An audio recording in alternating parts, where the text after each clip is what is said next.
Hi, fellow book lovers. It's me, Becca, Bard of Beer and Books, and this week I'm going to be trying something new along with my blog that I'll be adding to this week. I am going to try and do some YouTube readings. Seems to be the trend now with everybody locked at home, including myself, to try our hand at doing readings of some of our favorite books. So I wanted to share one with you. It's a very sweet collection of poems, and I decided to pair it with a very sweet and delicious liqueur. It's an amaretto liqueur, and it's called Di Serono. Some of you may have had it, some of you may have not. It's really good. It's not a painfully thick liqueur, so it's very sippable. I have it here on the rocks.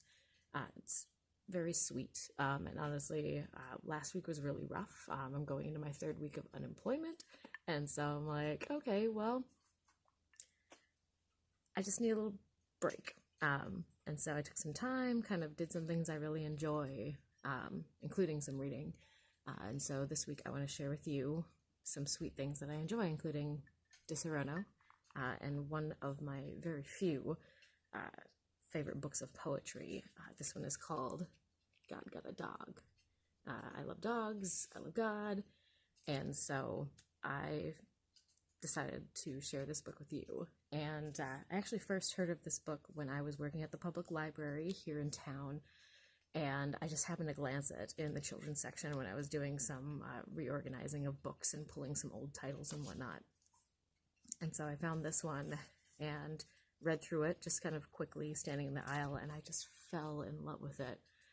So I ended up checking it out and reading through it multiple times again, and then finally I was like, you know what, this is just one of those books that I have to have on hand. And so I bought it, and I'm really excited to share some parts of it with you. So today I'm going to do a few readings. So I apologize to those of you who are poets and know how to properly read a poem.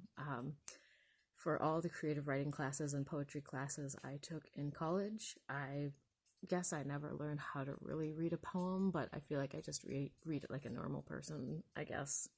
So, how would you normally read a poem or any piece of literature? So I'm just going to read it as best as I can. Critique me as you wish, but I'm just going to read it as it kind of resonates with me. So these are a few pieces from God Got a Dog. And the first one is one that I really enjoy because it puts God in a very interesting situation. The idea behind this book is each poem puts God in a different sort of situation that many of us would just find ourselves in. One of them is God woke up. I am not a morning person, and so it kind of goes through the process of if God had to wake up in the morning, how would he act? And what would he do to get himself out of bed and start his day? So I found that very relatable. But I want to share this one with you called God Went to Beauty School. I am not a beautician. This is about as good as I get. And yeah, I don't really care for people to be doing my nails and things like that. But I really like this one because, well, I'll just read part of the poem to you because the language is what really gets me. So, God went to beauty school. He got into nails, of course, because he'd always loved hands. Hands were some of the best things he'd ever done. In this way, he could just hold one in his and admire those delicate bones just above the knuckles, delicate as birds' wings. And after he'd done that a while, he could paint all the nails any color he wanted. I just find it's this very sweet poem about God opening up a nail shop and just taking delight in looking at people's hands. I know for one, I gripe and complain about my hands a lot with my job. My hands are very important with what I do, but they're very knobby and they often dry out so quickly, so I go through a lot of lotion.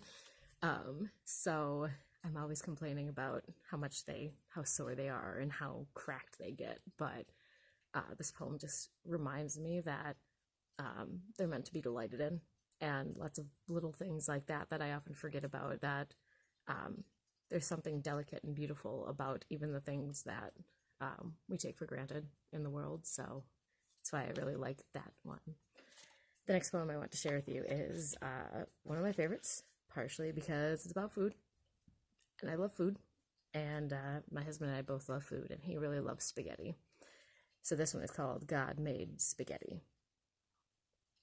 And God had supper, and she would actually have liked somebody to talk to. She didn't like eating alone, but most people think God lives on air. Apparently, they've not noticed all the food she's created. So nobody ever invites her over unless it's communion, and that's always such a letdown. So I like that one, just kind of as a reminder that it's important to remember God in our everyday moments. I think God is so often portrayed in books and movies and all sorts of media as someone who is there in those troubling times, which is good to remember, or there in those catastrophic moments, and it's those big turning points, and we forget that, sometimes it's nice to just invite God to dinner, that maybe he wants to hang out with us while we're stuffing our faces with spaghetti. And I just really like that. I think it's a nice reminder, and just the idea that God has emotions too, and he likes to hang out with people. He likes to be with us. I think that's a really important message, because I think God gets a bad rap about being this omnipotent, far-off being that is inaccessible or just doesn't really care what we do.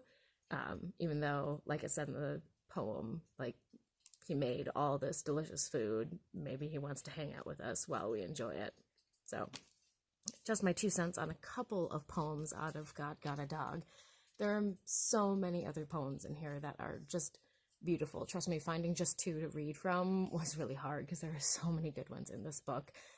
If you were intrigued or just interested, I encourage you, maybe if you don't want to, jump in fully yet, see if your local library has one, or if you can borrow it online through Hoopla or one of the many reading platforms that are electronic right now. If you can't go to your public library, where many places in the US right now are closed down, or if you're like, that sounds awesome, those are definitely poems that resonate with me and I love them, I encourage you to pick up a copy of this. It's God Got a Dog. You can pick it up on Amazon. You can get it from Barnes & Noble. So you can search God Got a Dog. It's by Cynthia Rylant and Marla Frazee. And together they just make this absolutely beautiful book of poetry that I think everyone should have in their house. I think it's beautiful for all ages, beautiful for all walks of life. So check it out. If you have any questions, feel free to contact me on my blog. It's bobab.weebly.com. You can find me there. You'll find my blog, my contact information, or you can reach out to me through here on YouTube. Thanks so much.